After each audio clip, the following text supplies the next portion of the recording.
every time for a bear. I'd like to hear Would you what please, he's got to say today. would you please step to the microphone and introduce yourself? Your training season down in Polk and Monroe Could we have County. your name, please? I'm Harold Robertson. I'm Vice President of the Tennessee Bear Hunter Association. Thank you, Mr. Robertson. Down Polk County, when it all started, the training season, a lot of the hunters didn't want a training season to begin with. That's why it was so short to begin with. Now they'd like to see it extended. And one thing I'd like to see, if we could open our bear season on Saturday, because a lot of the boys at work have got kids. We can't take our kids opening day unless we can have them lay out school. That's one thing I'd like to see, if we could open it on Saturdays. That's all. All right, thank you, Mr. Robertson. I got one thing. I'm with him on the Saturday deal. I mean, is that something we can go ahead and recommend now, or is that something we need to recommend to them now? I don't know how this works really. So I guess my question is, I think we discussed it. What do you want? So just from a parliamentary standpoint, we're getting a preview and we're getting notice of the agency's recommendations. It will be at the Dayton meeting next month in May when we'll take action on these items. If there is action from the committee today that would come to full commission, or if it comes next month, because the committee will actually, here again, then it's kind of two bites at the apple, but we've got a month to think about the implications of it or not, but there's not a restriction from the committee acting on an issue if it chooses to, and that would ultimately be the committee and the chairman's call. Yeah, why don't we, let's do the former. Let's just, let's take a month to consider it, and then we can discuss it next month. okay, and like I say, I'm new at this, so I mean, if I wanted to make a recommendation, and I'm not on that committee for this to be open on Saturday, I've heard this forever, because, I mean, every time I go bear hunting, there is a handful of kids along with us, and it's great, and I'm on the recruitment committee now, and that's where we're gonna do it, but you take, kids that, I mean, they're looking so forward to opening day, and they can't go because they're in school, you know they're not gonna learn anything in school that day, because that's all they're gonna think about. So, anyway, I'd like to, if I can make a suggestion to do that. Thank you. Thank you. Thank you. All righty, I would like to ask Joy Sweeney, as the next presenter.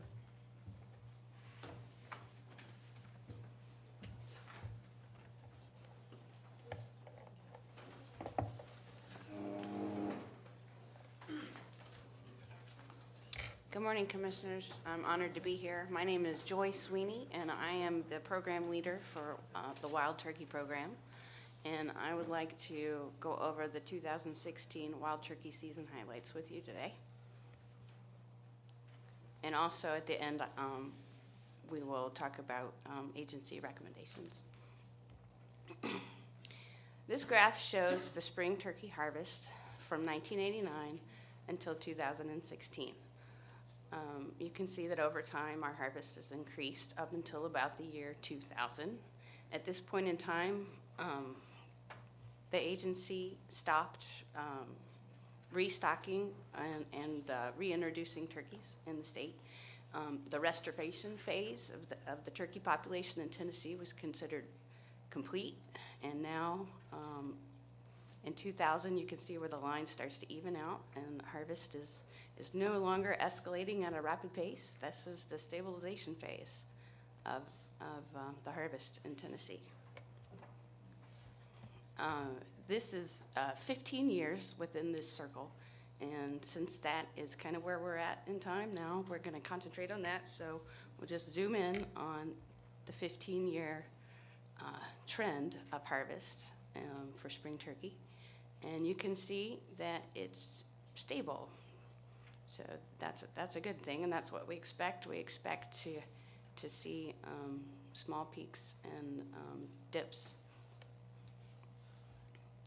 In 2016, 31,027 turkeys were harvested, and that's up by almost or approximately 1,000 over last year, and it's also up about 1,000 over the 5-year harvest.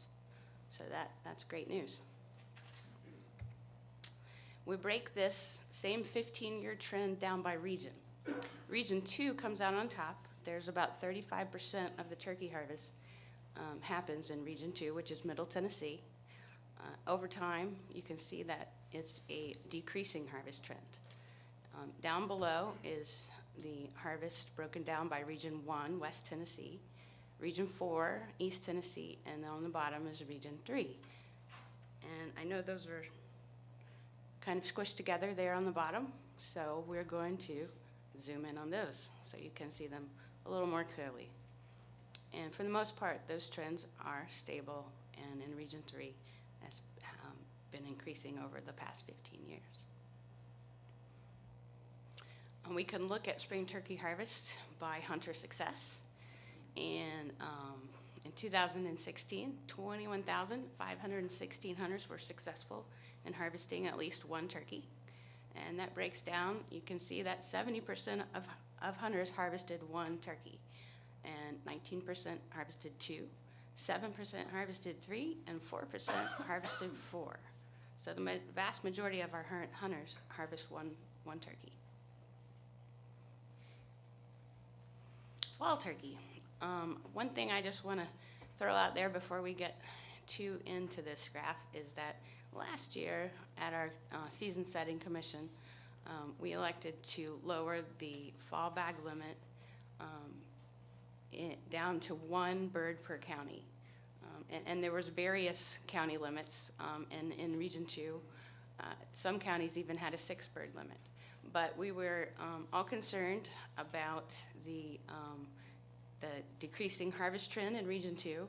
And so in an effect to promote reproduction, we decided to lower the fall bag limits to lower the take of hens. And so you can see that the fall turkey harvest did indeed go down. Last year, 1,094 turkeys were harvested in the fall, and that's 668 less than the previous year. And we can break that down to see the hen and male ratio in the harvest. And the hen harvest, which is pictured in pink, in 2015, 1,139 hens were harvested, or females in this graph. And then last year, 635. So that's down by 44%.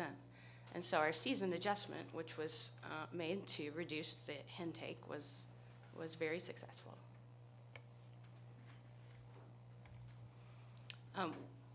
Last year, also at season setting, the commission elected to fund a large wild turkey research project, and I kind of wanted to bring this up for a couple reasons. One, we've got new commissioners, so I just wanted to make sure we're all kind of on the same page, and also because this is really important when considering recommendations for season setting. This research project is conducted in partnership with us, the University of Tennessee in Knoxville, and the National Wild Turkey Federation. It's a long-range research project. It is 6 years in length, and 5 of those years is field research. It's a broad scope, so we're going to learn a whole lot of different things about our turkey population, including aspects about reproduction, survival and mortality, habitat use, and harvest and disease impacts. This study is conducted in Middle Tennessee in 5 counties, but it does have statewide implications. It's going to give us information on variables that we can put into population models and really have some good information on which to base our management decisions for the whole state. And just to kind of break it down, every year the target is to radio tag and monitor the movements and survival and mortality of 200 turkeys per year.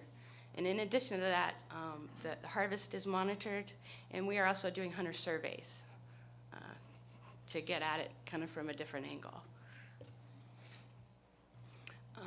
So one of the main things for this research project that's important in today's context is that it's going to evaluate the impact of harvest on the turkey population.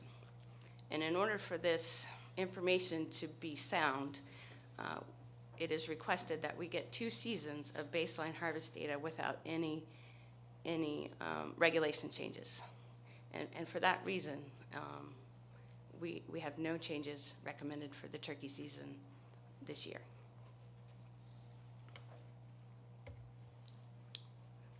So if you have any questions, I'll be happy to take them. Joy, there's been some interest from the public to possibly be able to take 2 turkeys per day in the spring season. I know you're not prepared to answer this now, but just for the next meeting, could y'all please give us an opinion based on maybe data from other states that have done this? What effect do you think that would have on our population? And you touched on it here, but what effect do you think it would have on our study as well? And I know you're not ready to answer it now, but just we'd like to hear that discussion next month. Okay, I'd be happy to. Thank you. Any comments from the committee? Yeah, I've got a question, whoever. Commissioner Cox? When the fall season was established, in these counties, in my recollection, the reason was to control the population and perhaps reduce the population. It seems to me that worked quite nicely, but in the bag limits were the most liberal, where we're having the biggest decrease. And the effort was to kill hens. And I think you would agree, or this is a question, the hens harvest is what controls the population, correct? And I asked this when we approved this study, that when we reduce the bag limit, but why would we spend this money and still have a fall season in any of these counties? If the concern is truly the population, then why are we killing 684 hens this past season, or that's last season, and whatever we killed this year? And it just seems to me that doesn't make common sense. That doesn't make any sense to me, and I'm concerned. I don't support the study because I think we're limited on what we can do, and one thing we can do is kill the hens if there's too many, and not kill them because killing the gobblers, as y'all have testified, that doesn't affect the population unless you kill too many, and that's, we're way away from that. But I just don't see why we still have a hen season in the fall in the counties that we're spending $1 million or whatever studying, and we're still reducing the population. So you may not want to comment on that now, but that will come up again next month. I'm concerned about that. I understand. And if it was me, I would suspend the study, cut out fall hunting, and wait 2 years to see how that affected the harvest, the population. But anyway, that's I'm just concerned about the fall harvest in these counties. Chairman Woodson? That actually reminds me, I've got several questions, more about the cost of the study, making sure that our folks, all the questions you kind of said broadly, there are going to be a lot of questions that will be answered. I think to Chairman Cook's point, refreshing the memories of members of commission and informing freshly our folks a little bit more detail. I've got a lot of questions in that regard, but they're probably better suited for next month. So Okay. we'd really appreciate that information. You would like a detailed overview of the research study next month? As I heard the chairman's request, it was to understand the potential implications of adjusting the per turkey bag in a day, so Okay. going from 1 to 2 gobblers. Okay, so more focused on and, that. And in that, I would imagine there are implications to the study. You've recommended having a baseline of 2 years, probably a little bit more depth on what all we're trying to seek in knowledge on this 6-year study, what the implications of interruption would be, those kinds of things. I think those are probably questions that would be better suited for when you do the larger one. But is that helpful? But I think it's going to be a little more than probably skimming over the top of it.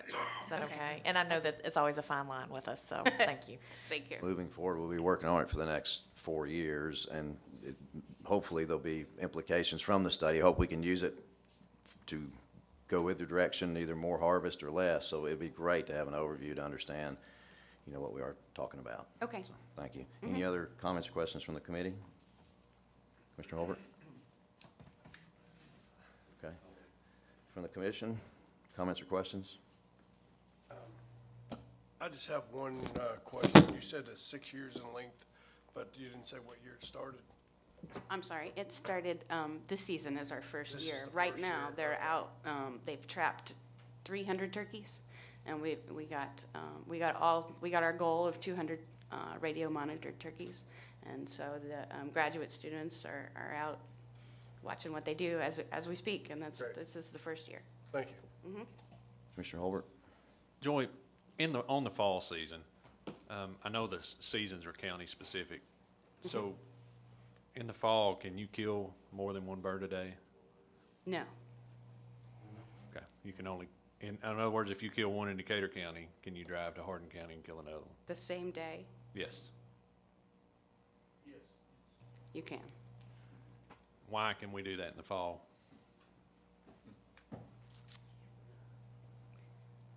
Or what was the reasoning? Huh? I probably have an answer because the goal was to reduce the population. Okay, and it just seems like a double standard. Sure, that If it's makes a sense. loophole, then it needs to be closed. If it's okay, Chief Goodland would like to address that. Okay, thank you. Yeah, I would think that was more it at that time, even before we had the fall county limits. We had a lot of permits, couldn't even get rid of the permits at that time. We had a lot of large nuisance flocks, and so I think it just, as we started cutting back on the number of birds per county, that was one thing that was overlooked. And as far as whether it had an impact, again, the number of birds that are harvested, the fall harvest is a very small percentage actually of about 3% is harvesting about 1,000 in the fall and 31,000 overall in the spring harvest. So it's actually quite small, but it's one of those regulations there again that could be considered as a change if there is that concern. Thanks, Mark. Thank you. Any other comments from the commission? Any comments from the public concerning turkey hunting? Oh, Joy? Oh, you're I'm gonna good. answer the questions, okay. Don't think we have any, thank you. Okay, Let me clean up my mistake from before, so let's go back to deer questions at this point. And so any questions for Chuck from the committee concerning deer? Commissioner Cox? Can you throw the graph back up there, Chuck, please? The colored graph showed the fawn harvest was decreasing. The bar graph showed it was increasing.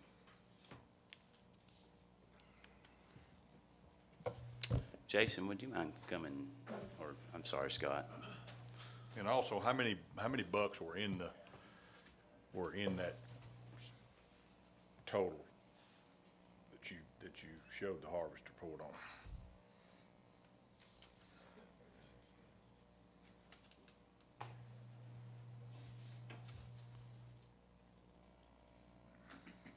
Is this the graph you're referring to? Bar graph showed an increase in fawn harvest, and the colored graph previous showed the fawn harvest was lower.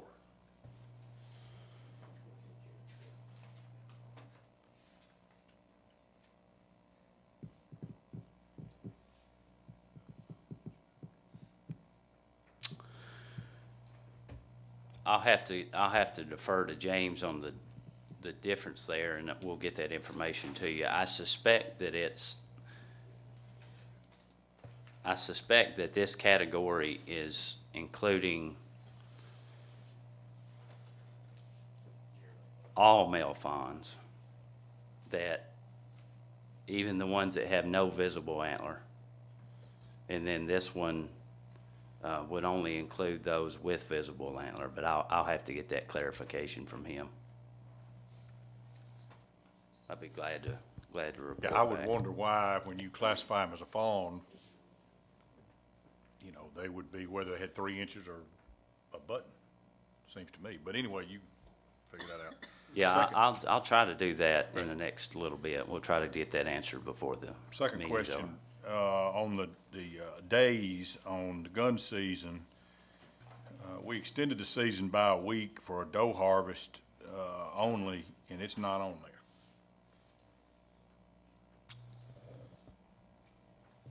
Season ends the first full weekend in January, and the juveniles the next weekend.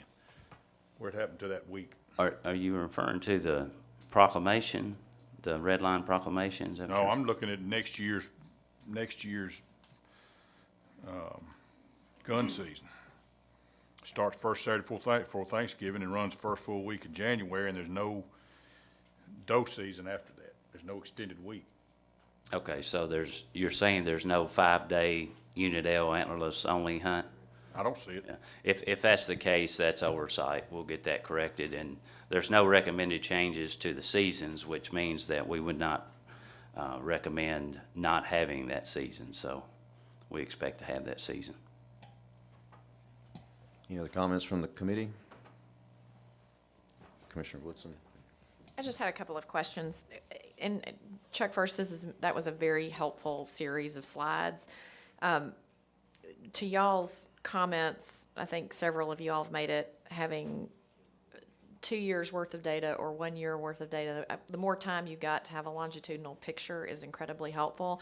The first bulk of the slides were just last year, this year, and I know we had a big policy change. As we move forward in this conversation, can y'all show more time? You did that on half your slides. You showed 2 years on those. It'd be great as we see this to have the full scope, if that's cool with you. Yes, ma'am. In the future, that's one. And it was interesting because I know we had the policy change last year. And I know that we're guessing when it's 1 year's worth of data. That's always the limitation on it. But the guess on the lower deer harvest was the policy change, and the guess on the lower bear harvest was the high acorn crop. Could it have been a result of a higher acorn crop for the reduction in the deer harvest, or we just don't know? What do you think?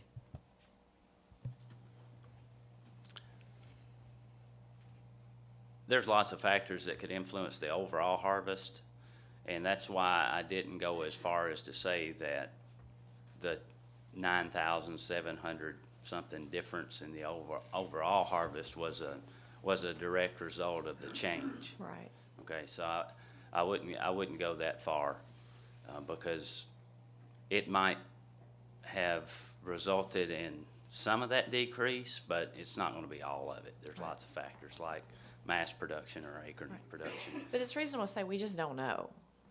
We don't, well, I would We can say. guess, but we don't really know. Now, specifically for the 5-day hunt, I would say there's a higher likelihood that change could have impacted or had resulted in more of the decrease those 5 days. However, but that's specific to 5 days. But that's why we're not recommending a change, is we just feel like we need more information Okay, thank you. and more time to get it. I think with any study, one data point is just an incident. It's not giving us any trend at all, and there's so many variables that it's just one bit of data at this point. The only other indicator is the last time we did this, went to $2 in 1998 or 2000 or whatever day it was, the doe harvest skyrocketed. So with the variable of the button buck change is a pretty good indicator. Not a rule, but it's a Right. pretty good indicator. Well, it'll be great to see what year 2, year 3 does, and then we'll have more information. Any other comments from the commission? Mr. Swan? Chuck, can you pull up the yearly harvest data showing the bucks? Back one more. Well, no, go forward then, sorry. Anyway, do you have a comparison of the number of hunting licenses sold to the number of bucks harvested to see if a reduced number of licenses sold had an effect on the buck harvest? I have not done any analysis like that, so I don't know. It might be a good idea, to check that, because we're making conjectures, and if the sales of licenses gone down, obviously the number of hunters would probably go down also. I've got one more question. Last year, when we did the less than 3-inch buck rule, where you only had visible bone showing from one or both sides of a male fawn, You said that Kentucky had that rule originally, and then they changed it and eliminated mail phones. Can you tell us why they did that? Well, they changed to a definition similar to where we are currently and decided to exclude mail phones. And I'm struggling because I'm trying to recall this from a conversation that happened about 13 months ago with a Kentucky biologist. But what I can say with confidence right now is that they had a similar definition to ours, and then within a short amount of time, I think it was 1 year, decided to make that change. Can you find out before we have our, May meeting? Absolutely. Okay, thank you. That's all my questions. Thank you. Any other comments from the commission? Commissioner Gardner? I saw, you said that the 1 year data is not enough. How many years of data before this, the 3 inches antlers versus any antlers or breaking the hair? How long before you'd think you'd have relevant information to make a decision whether it was good or a bad decision? I've got some feedback from hunters that have, that are questioning whether it's a good or bad move for us to have that, not to have that little gray area where a hunter could make a mistake and still not be penalized or counted as a buck, and that's the reason I ask. Yeah, understood. I think most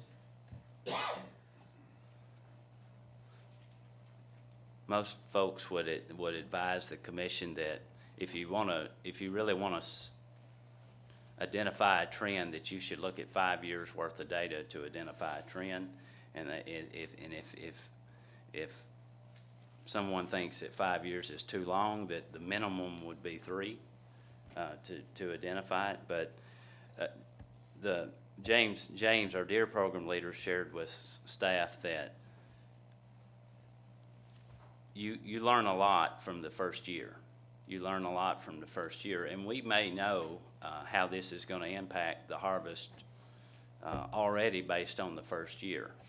So a couple of years from now, we may see this same results that you saw today. However, just in case there's something that we don't fully understand at this point, allowing more time to let a trend show us that this year wasn't an anomaly is why I suggest more time. Okay, thank you. You're welcome.